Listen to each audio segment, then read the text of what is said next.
Good morning, everybody. Orange here with another War of the Visions video, and it is finally time to do the Final Fantasy XIII unit preview series of videos. This is a really hyped collaboration. This has been on people's radar for a really long time, and finally this Wednesday, with the 2.5 year anniversary, we're getting all three of these units, and all three of them are coming with a vision card. I'm going to do a separate video for Snow, Lightning, and Hope, and in each of those videos, I'm going to compare them to their Final Fantasy Tactics counterpart a little bit, because we do also know we're getting the Tactics rerun during this anniversary as well, so it's going to be a cool series of videos, a series that I have been looking forward to doing for a long time. Let's start with Snow. Now, Snow is going to be our new ice tank coming to the game, and he's looking pretty dang good. Let's start this preview off by talking about his vision card, which gives us a big sense of what Snow's going to be able to do. So, his VC, Shiva's Chosen, is going to be an ice card. Defense piercing rate up for your group, ice attack up for your group, wind resist up for your group. Ice units only, but a very powerful group buff card right here for ice, who has a lot of physical damage dealers.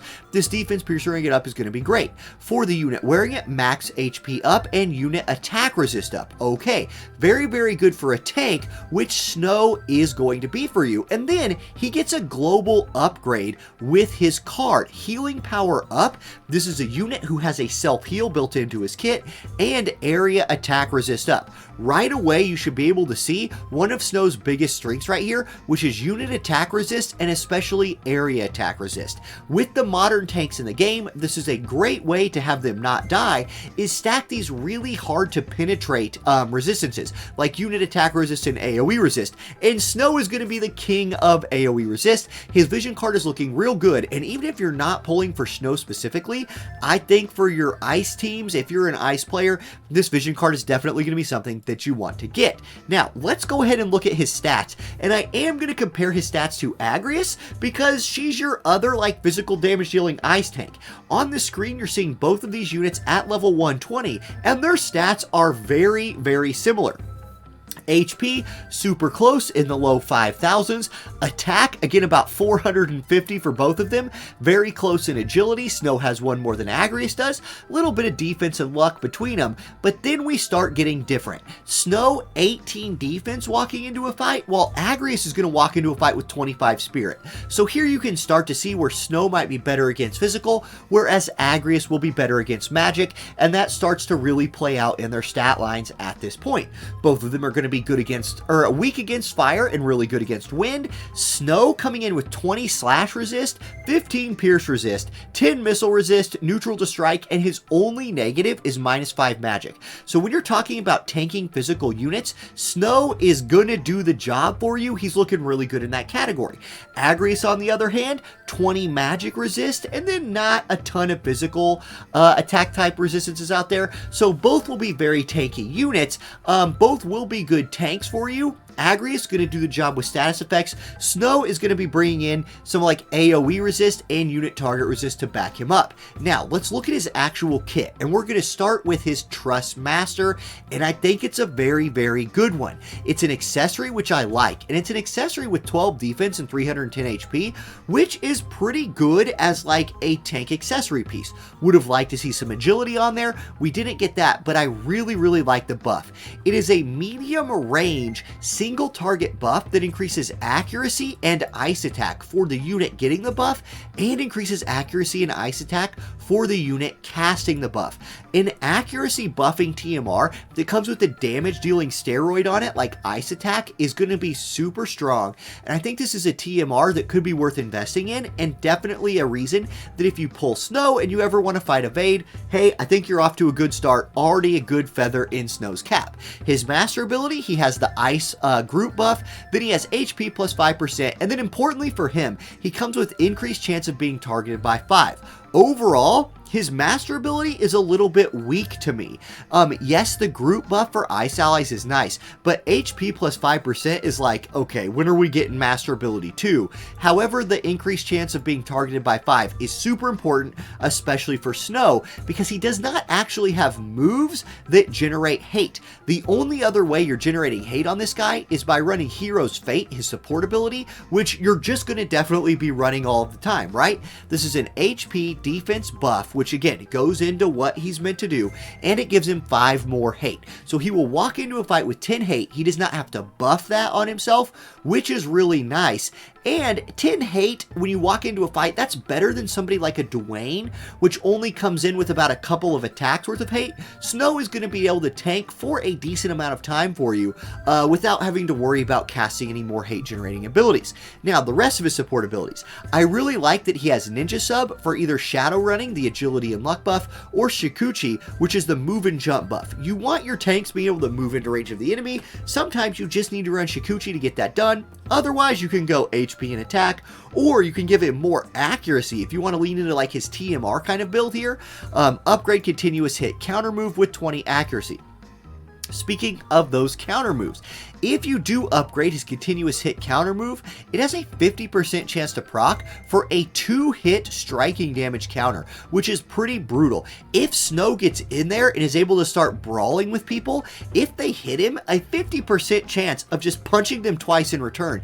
Don't sleep on that. That's pretty good, and it's probably his best counter move. Otherwise, I don't think his other ones are very good at all. I think you run consecutive hit counter, and you consider boosting it to 50% if you're going for an anti-evade build and giving him that accuracy. However, I think most of the time you're probably running Shadow Running, Shikuchi, or Fighting Spirit. B. I'm going to give him like a B on his support and counter moves. Now, his main job, again, he's a striking damage unit that scales purely off attack, so he's going to do some good damage for you if you can get him some defense penetration, which his card will help him get. He has a wind killer move, Frost Blow. You really will only probably be using this against wind units, in which case it will do a bunch of damage. He has Triple Guard. This is a defense and spirit buff 20 for himself, with defense debuff resistance 100, so will really help him again be a tank for both physical and magic. He has Last Leaves. This is courage. It has 2 uses, which is very useful for something like Guild Wars, so that's nice for him. He has Zone Crush. Here is where he can get some more defense penetration. A nice AoE 40 defense penetration buffing attack. 3 turns of 40 defense pin, you're going to want him to use this move, get that defense pin online so we can start dishing out some damage.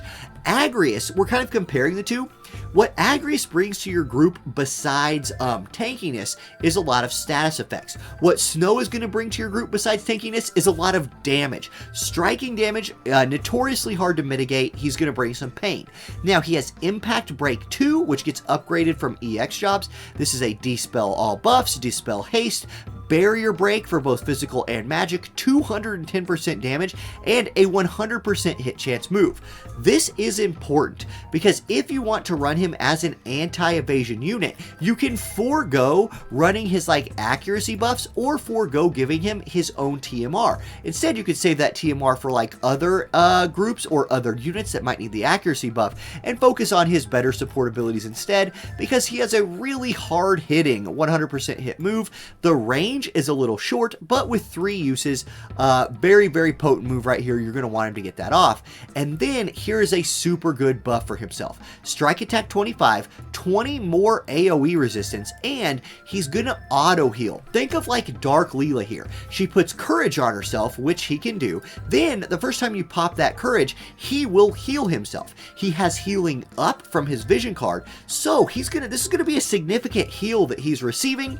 So after you pop his courage, he'll come back to life even better than ever, and it comes with some strike attack and AoE resistance on it. A very good skill. You're gonna want this guy giving himself courage and giving himself this buff in all fights. If we look at his Indomitable Hero sub-job, you do have a 2-hitting, a chaining strike attack, and you have a single target resistance debuff attack right here, which could be very useful in a PvE situation. Single target resist debuffs are a way to increase your chain damage. If you don't have like Halloween Frederica's TMR or something like that to do it, you could find this as a good alternative.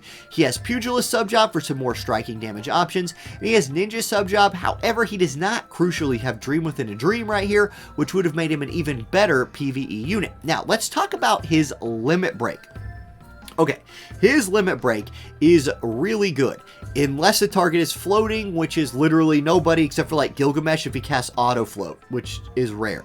It's a 200% modifier with a stun on it. So Sort of like how Agrias can walk into a fight and start inflicting a bunch of status effects, Snow does have a small AoE stun. So you're really going to want this guy go into the fight, start doing his big damaging moves, and maybe drop a really crucial short range AoE stun if he can drop his limit break. However, do note that impact break has a higher modifier. So if only one target is in range, he might choose to use impact break instead, because it's going to hit harder, or zone crush because that defense penetration will help him hit harder instead.